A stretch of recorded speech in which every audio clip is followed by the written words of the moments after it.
오늘도 우리 미션 이뤄서 함께 주님께서 함께 계시는 줄로 믿습니다. 오늘 우리가 읽은 본문 말씀 데살로니가 전서 5장 18절에서 바울 사도는 데살로니가 교회에게 아주 강한 어조로 말씀을 하고 있는 거예요. 그냥 감사해. 하나님의 뜻이야. 그것이 아니라 범사에 감사하라. 모든 일 가운데 감사하라. 왜? 그리스도 안에서 너희를 향하신 하나님의 뜻이기 때문이라는 거예요.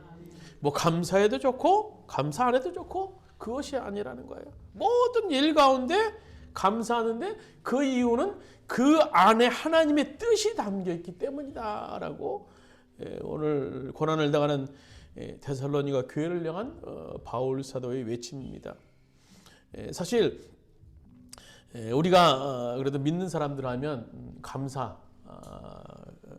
그것도 그래도 한 감사하는 우리 신앙인들이기도 합니다만 이렇게 모든 일 가운데 범사에 감사하기는 참 쉽지 않은 것 같아요. 물론 저부터도 그렇습니다만 모든 일 가운데 막 감사하려고 애써보지만 오늘 바울 사도가 얘기한 이런 이 본문의 말씀의 요구에는 미치지 못하는 경우가 너무너무나 많이 있는 것 같아요. 그럼에도 불구하고 오늘 우리가 추수감사 주일을 맞이해서 우리들이 이렇게 부족한 부분이 있지만 감사에 대해서 모자란 부분이 있지만 다시 한번 감사를 상승시킬 수 있는 그런 복된 날이 되기를 바랍니다. 한때 세계에서 가장 높은 빌딩은 미국의 엠파이어 스테이트 빌딩으로 102층이었죠. 지금은 뭐 세계 곳곳에 더 넓은 우리나라에도 더 높은 그런 빌딩들이 지어졌는데요. 그 빌딩이 102층으로 지어진 데는 나름대로 어떤 세연이 있었어요. 그것은 뭔가 하면 영국의 청교도들이 이제 자유, 신앙의 자유와 정치적인 자유를 떠나서 아메리카 대륙, 미 대륙으로 이제 메이플라워를 타고 1620년에 이주를 하게 되죠.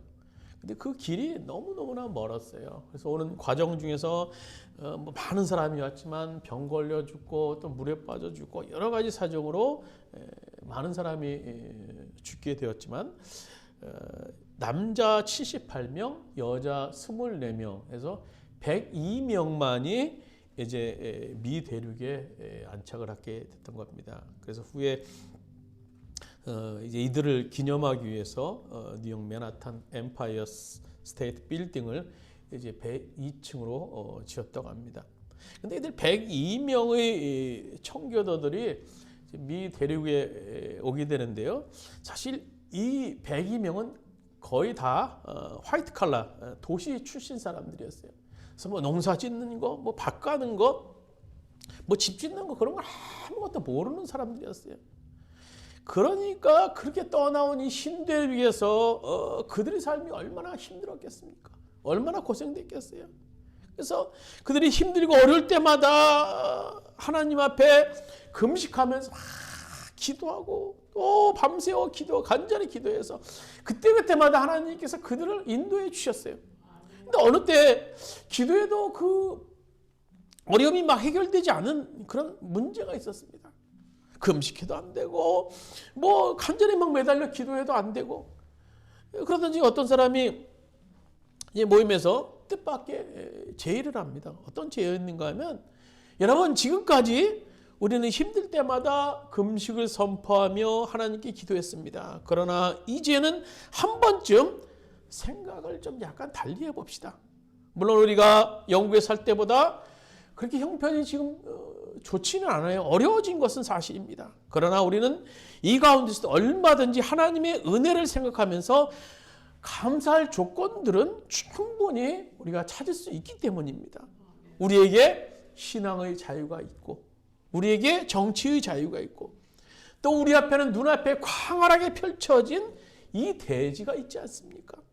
우리에게는 얼마든지 무한한 가능성이 있기 때문입니다. 그러니까 우리가 이것을 하나님의 은혜로 생각하고 금식을 선포하지 말고 감사의 날을 선포하면 어떨까요? 라고 제안을 해요. 그래서 감사 주간을 이렇게 정하고 하나님의 은혜를 생각하면서 더 많은 감사의 조건들, 그들 앞에 놓인 문제가 힘들고 어렵고 고달프고 외로운 그런 문제들이지만 그 문제에 집중하기보다 하나님의 은혜를 생각하면서 감사하면서 하나님께 나를 정해놓고 감사를 드리게 되었다는 겁니다. 그래서 이것이 감사주일의 기원이기도 합니다. 여러분, 우리가 염려와 두려움에서, 어려움에서 벗어날 수 있는 비결이 뭘까요? 그것은요, 감사입니다. 감사. 우리가 뭐 어려움 속에서, 염려 속에서 막 헤어나려고 용을 쓰지만, 뭐 애를 쓰지만, 사실 그 염려라는 것이 참 신기하게 하면 할수록 더 깊이 우리를 끌어들이는 것 같아요. 한 가지 염려했는데 그 염려 속에 빠지게 되면 두 가지 염려하게 되고 세 가지 염려하게 되고, 사실 우리들이 눈앞에 펼쳐진 것을 보면 감사할 것보다 염려할 것이 더 많기는 많아요. 훨씬 더 많죠. 그러나 우리가 영안을 열어서 하나님을 보고 그 하나님의 은혜를 되새겨 볼 수만 있다면 우리의 삶은 감사할 것 투성일 수 있게 되는 겁니다. 그래서 우리에게 임한 은혜를 성경을 통해서 우리가 보면 에베네셀의 은혜가 있어요. 또 임마누엘의 은혜가 있습니다. 여호와일의 은혜가 있어요. 에베네셀의 은혜는 뭡니까? 우리를 인도하신 하나님에 대한 은혜.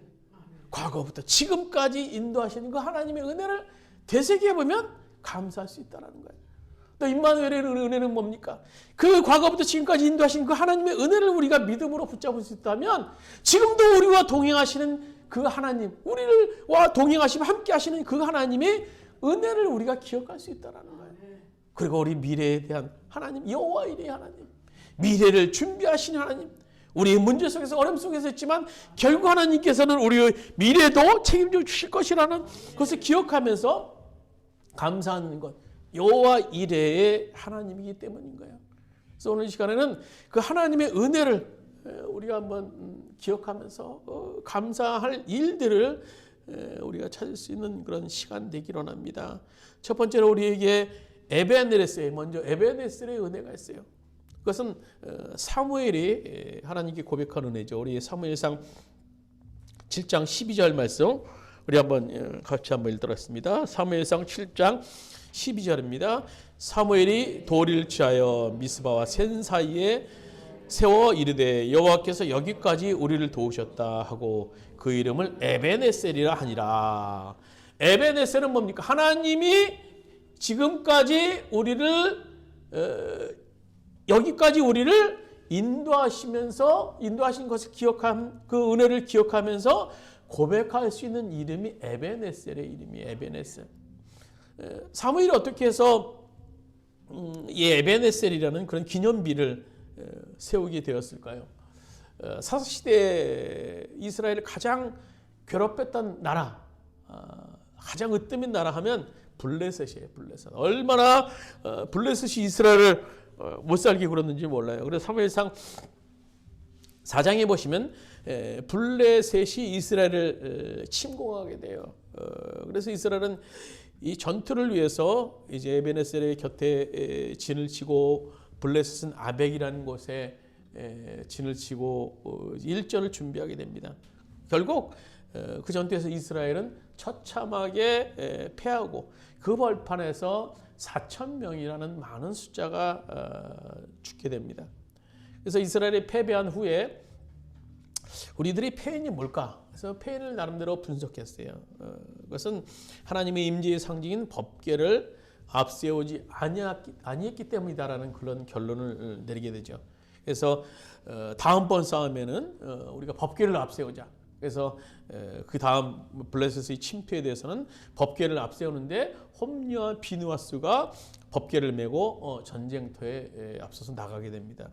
그런데 이번에도 지게 되는데 이번에는 오히려 그 앞선 전쟁보다 더 크게 패배를 하게 됩니다. 그래서 무려 3만 명이 죽고 이번에는 하나님의 법궤까지 뺏기는 것은 물론이고 법궤를 들고 앞장서선 홈리와 비누아스가 그 전쟁에서 죽음을 맞이하게 됩니다.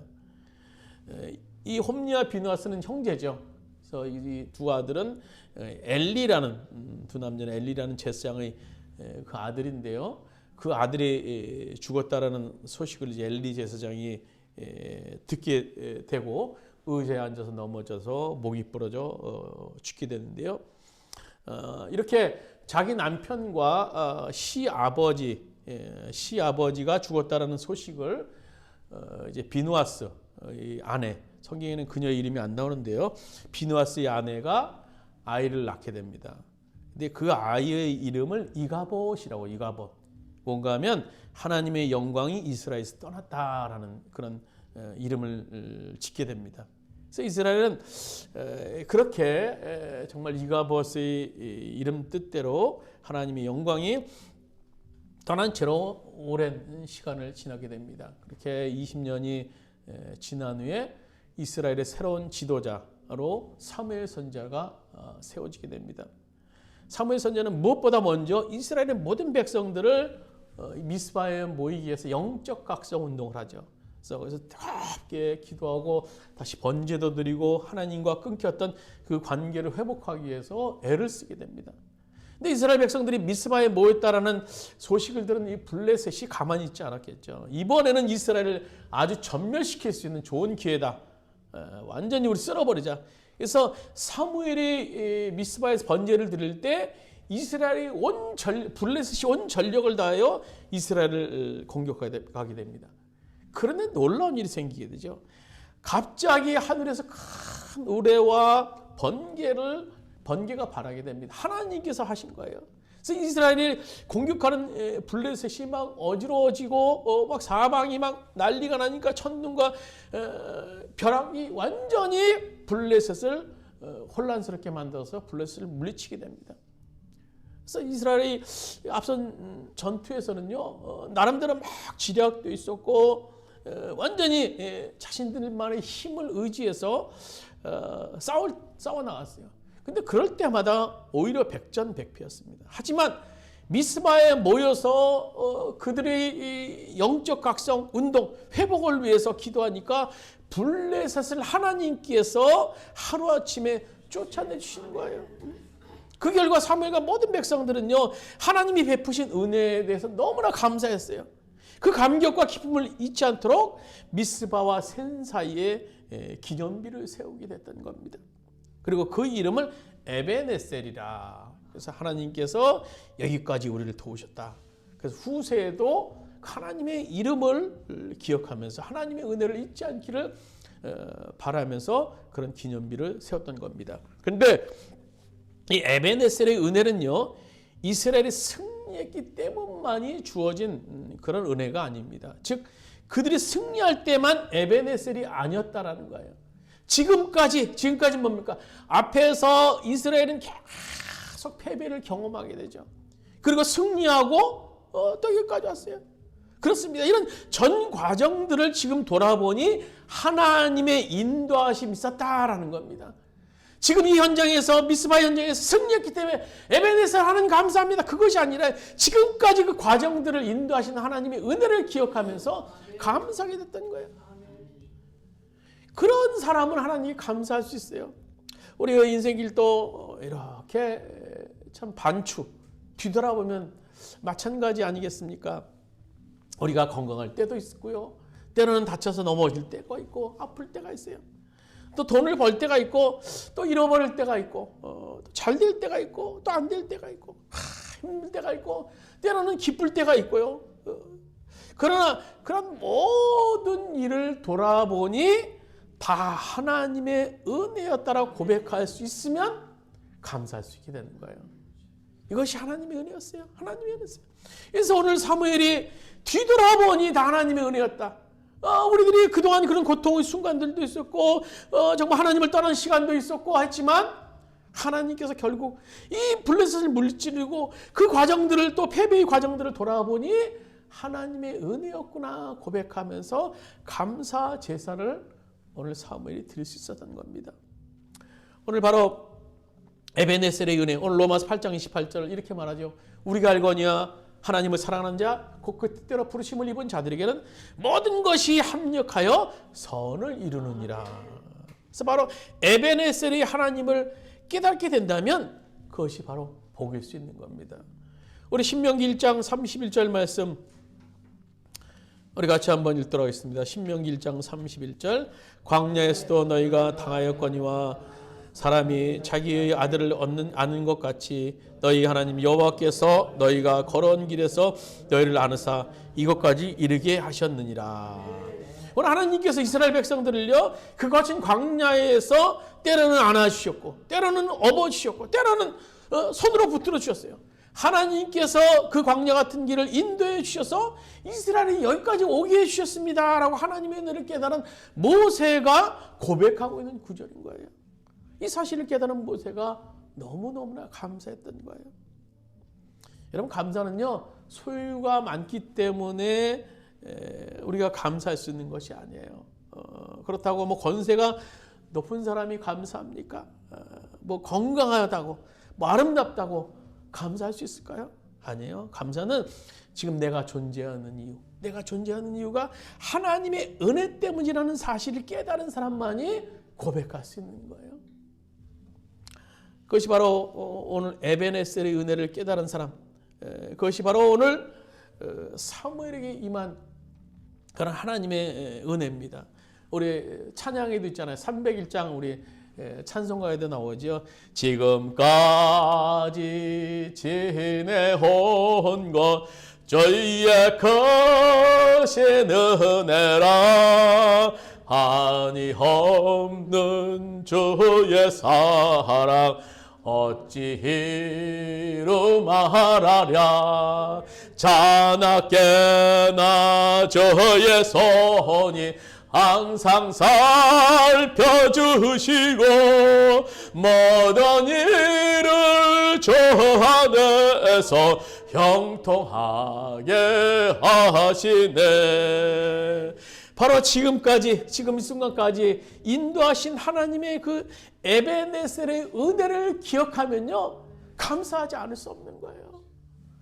좋을 때, 나쁠 때, 기쁠 때, 감사할 때 그런 모든 것들이 섞여서 우리를 지금 이곳까지 인도하신 하나님의 은혜를 기억하면서 오늘 사무엘 선지자는 감사 고백할 수 있었어요. 또 우리에게 임한 은혜가 뭡니까? 임마누엘의 은혜가 있어요. 과거에 지금까지 인도하셨던 하나님, 그럼 그 하나님은 지금 어떻게 인도하시는가? 임마누엘의 은혜가 있어요. 우리 마태복음 1장 25절 말씀 같이 한번 읽도록 하겠습니다. 마태복음 1장 23절 말씀 같이 읽도록 하겠습니다. 보라, 처녀가 잉태하여 아들을 낳을 것이 달릴 것이니 그의 이름을 임마누엘이라 하셨으니 이를 번역함즉 하나님이 우리와 함께 계시다 함이라. 육신을 입고 이 땅에 오신 예수님은 임마누엘로 지금 보혜사 성령을 통해서 지금 우리와 함께 하세요. 우리와 동행하세요. 이것은요 현재적 하나님이 우리와 함께 계시는 현재적인 감사를 얘기하는 거예요. 그 은혜를 기억하면 감사할 수 있게 되는 거예요. 어떻게 우리 가운데 함께 하실까요? 임마누엘의 하나님은요 때로는 치료자로 우리와 함께 하세요. 우리 마태복음 4장 24절에 보면 이렇게 말하죠. 모든 앓는 자, 곧 각생 병에 걸려서 고통당하는 자, 귀신 들린 자, 간질하는 자, 중풍병자들을 데려오니 그들을 고치시더라. 하나님은 치료자로 우리와 함께 해주세요. 온갖 질병, 우리 각각 질병, 우리가 가지고 있다 할지라도 치료자 되시는 하나님, 오늘 그 당시 치료하셨던 그 하나님은 오늘도 우리와 함께 하시기를 원하세요. 때로는요 위로자로 우리와 함께 하세요. 우리 마태복음 11장 26절, 28절, 29절 같이 한 목소리로 한번 읽도록 하겠습니다. 수고하고 무거운 짐진 자들아 다 내게로 오라. 너를 쉬게 하리라. 나는 마음이 온유하고 겸손하니 나의 멍에를 메고 내게 배우라. 그리하면 너의 마음이 쉼을 얻으리라. 오늘 주님께서 우리에게 위로자로 함께 하세요. 우리가 외롭고 정말 어려움 당하고 세상에서 나 혼자밖에 없는 것 같은 느낌을 갖는다 할지라도 오늘 주님께서는 그 무거운 짐을 지기를 원하시는 분이세요. 우리와 동행하시기를 원하세요. 때로는요 주님께서는요 죽음의 현장에 오셔서 불가능한 현장을 가능케 하신 것을 성경을 통해서 볼 수 있어요. 임마누엘의 하나님을 우리들에게 임마누엘의 하나님의 은혜를 베푸심을 주님께서 말씀해 주고 계세요. 우리가 잘 아는 요한복음 11장에 보면 오빠 나사로의 죽음의 현장에서 동생인 마르다와 예수님과의 대화가 있죠. 거기 보면 예수님께서 말씀하십니다. 마르다야, 내 오라비가 다시 살리라. 마르다가 예수님이 그 말에 대답을 합니다. 내 마지막 날 우리 오라비가 살겠죠. 마지막 날 살아나겠죠. 마지막 날 부활의 소망은 저 있습니다. 예수님 마지막 날 살겠죠. 부활의 소망은 우리에게 아주 중요한 거죠. 그렇지만 오늘 이 여인, 이 마르다라는 여인에게 지금 필요한 것은 부활의 소망보다도 뭡니까? 현재에 일어날 부활의 소망이 이 여인에게 필요했던 거예요. 오늘 현재가 없는 믿음을 그렇지만 오늘 마르다가 가지고 있었습니다. 그녀의 믿음은요, 임마누엘로 지금 현재 우리와 함께 하시는 하나님에 대한 믿음이 없는 믿음이었어요. 이 여인을 향한 예수님의 선언이 뭡니까? 요한복음 11장 25절 예수님께서 말씀하시죠. 나는 부활이요 생명이다. 나는 지금 마르다야 나는 지금 부활이요 생명의 주인이 바로 나다. 나를 믿는 사람은 지금 죽어도 살겠다라고 선언을 하고 계시는 거예요. 나를 믿는 자는 죽어도 살고. 지금 절망의 현장에 오빠 나사로의 죽음의 현장에서 나사로가 살아난다라는 것을 예수님께서 말씀하시는 거예요. 예수님께서는요, 하늘나라 갈 때 다시 사는 것, 그것을 의미하기도 하지만 지금 성경에서 말씀하시는 것은요, 지금 다시 사는 것을 이야기하고 계시는 거예요. 교리적으로 뭐 막연히 죽으면 천국에 간다, 그것이 아닙니다. 오늘 임마누엘의 하나님은요, 지금 우리 가운데 역사하시는 분이십니다. 하나님께서 지금 우리의 삶에 대해서도 임마누엘로 역사하시는 주님이세요. 우리 삶에 도저히 불가능해서 해결될 수 없는 그런 문제 생각하는 것에 대해서도 오늘도 주님께서 임마누엘로 역사하셔서 부활의 주님이 되기를 원하세요.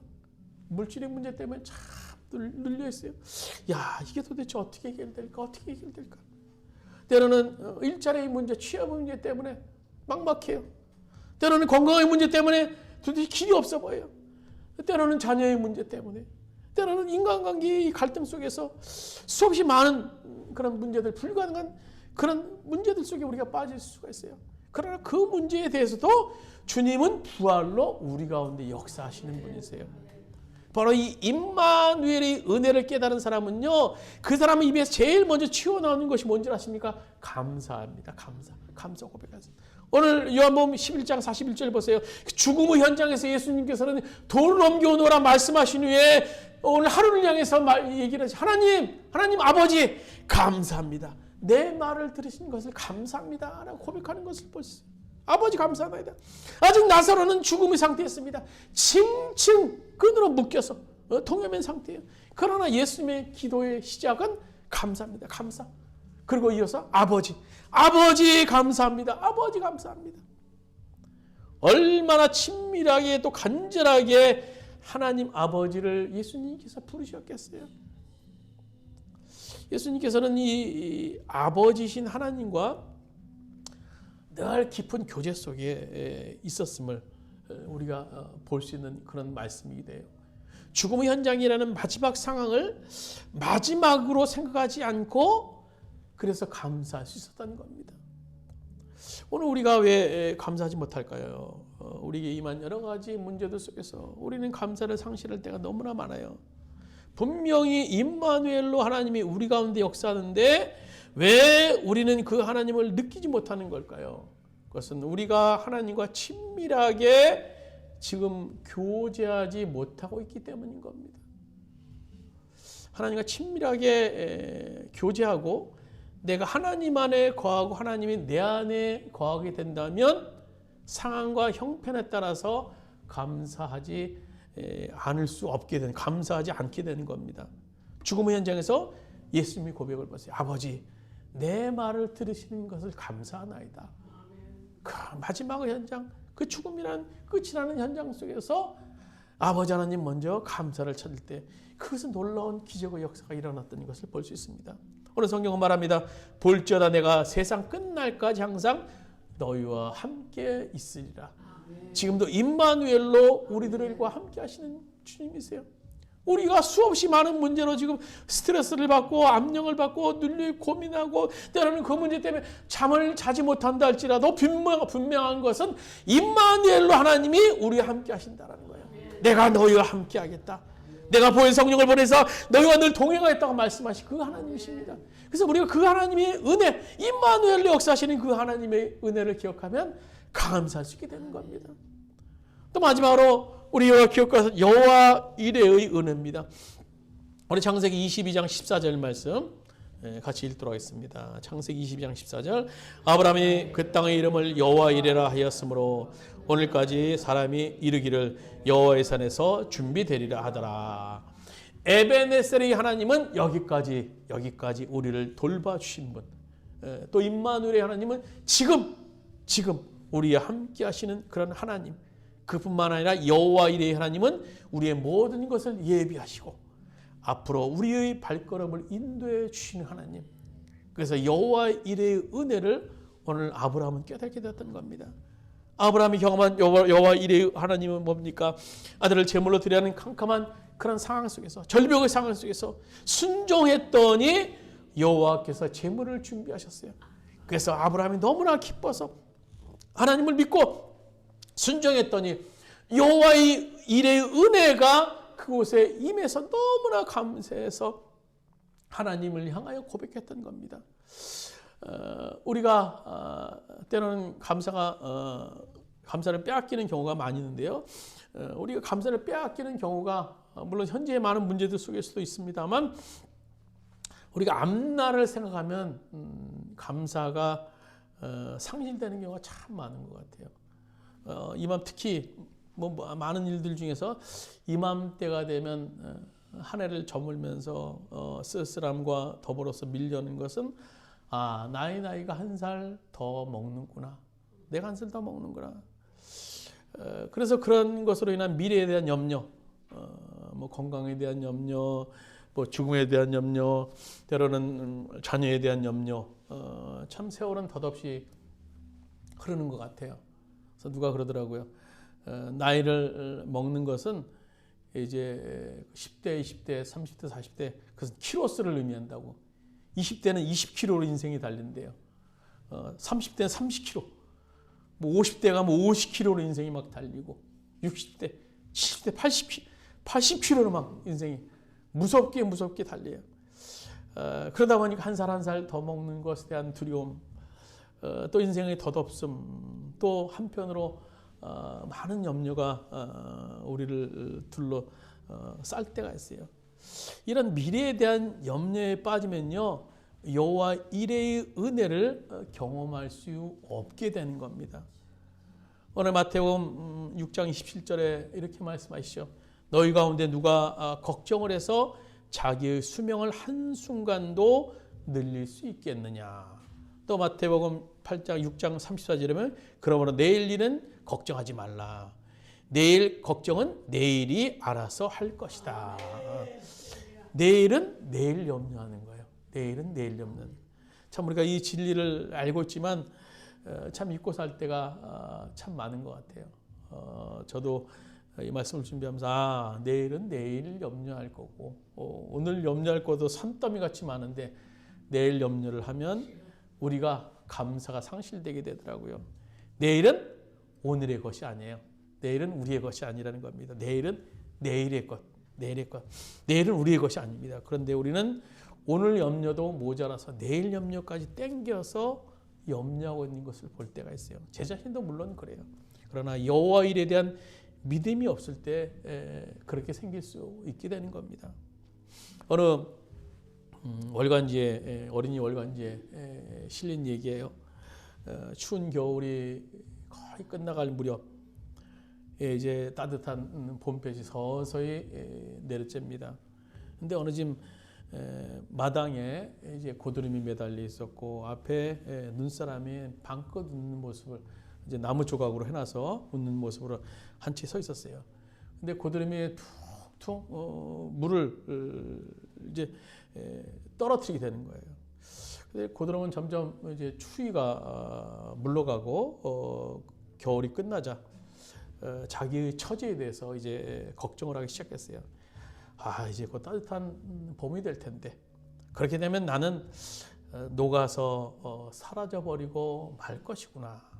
그래서 고드름이 앞날에 대한 염려 때문에 너무 슬퍼서 눈물을 더 뚝뚝뚝 물을 더 많이 흘렸어요. 그래서 문득 고드름은 자기 앞에 있는 눈사람을 봤는데 눈사람은 그냥 뭐 찌그러지면서 이렇게 웃고 있는 그런 모습으로 얼굴이 되어 있는 모습을 보게 되는 거예요. 그래서 고드름이 물었어요. 야, 눈사람아, 너는 이제 곧 녹아서 없어질 텐데 걱정이 안 되니? 그때 눈사람이 이렇게 대답합니다. 야, 왜 쓸데없는 걱정을 하고 있니? 생각해봐. 너희 말대로 나는 녹아서 물이 되겠지. 그러면 나는 흘러가면서 겨울 내내 잠든 대지에 생기를 불어넣게 되고 모든 나무에 또 모든 식물에 생명을 불어넣을 수 있는 그런 존재가 되고 또 나아가서 계속 바다로 흘러서 바다로 들어가. 바다가 어딘지 아니? 본래 나의 고향이기도 해, 바다는. 응? 나는 내 고향으로 곧 돌아간다는 사실을 생각하면 난 너무나도 기뻐. 마음이 설레. 그러니 내가 염려할 필요가 뭐 있겠니? 여러분, 세상 사람들은요, 고드름과 같을 수 있어요. 응? 다 세상의 염려 속에 살아가요. 왜냐하면 그들에게는 하나님의 나라에 대한 소망이 없기 때문인 겁니다. 그러나 우리 하나님의 자녀는 우리에게는 소망이 있어요. 여호와 이레의 은혜가 있기 때문인 겁니다. 하나님께서 모든 것을 예비해 주시고 우리의 발걸음을 인도해 주시기 때문인 거예요. 그래서 결국 여호와 이레의 하나님은요, 우리의 본향인 천국으로 우리를 인도해 주실 것입니다. 그 사실을 우리가 알기에 우리는 지금 현실에서도 염려가 아니라 감사하며 살아갈 수 있게 되는 겁니다. 여호와 이레의 하나님, 준비하신 하나님, 그 하나님을 믿을 때 우리에게 밀려오는 그 공포, 감사를 상실하게 하는 공포를 우리가 극복할 수 있게 되는 겁니다. 죽음은 가야 될 우리는 영원한 처소가 있지 않습니까? 우리의 고향인, 우리의 본향인 그것이 우리를 위해서 준비되어 있기 때문인 겁니다. 말씀 마치도록 하겠습니다. 우리에게는 에베네셀의 은혜가 있습니다. 하나님이 여기까지 우리를 인도해 주셨고 또한 우리에게는 임마누엘의 은혜가 있습니다. 지금도 인도해 주고 계시는 현재적인 은혜가 우리들에게 있고 여호와 이레의 은혜가 또 있습니다. 앞으로 우리들이 걱정하는 모든 것 가운데 다 인도해 주실 하나님의 그 손길이 있습니다. 그래서 오늘 이 감사주의를 맞이하여서 우리가 인도하셨고 인도하시며 인도하실 그 주님을 기억하면서 오늘로 감사를 회복할 수 있는 복된 추수감사주의 되시기를 주님의 이름으로 축원드립니다. 우리 잠시 기도드리셨습니다. 하나님, 오늘 추수감사주의를 통하여서 오늘 바울 사도는 우리들에게 강력하게 말씀해 주고 계십니다. 범사에 감사하라. 범사에 감사하라.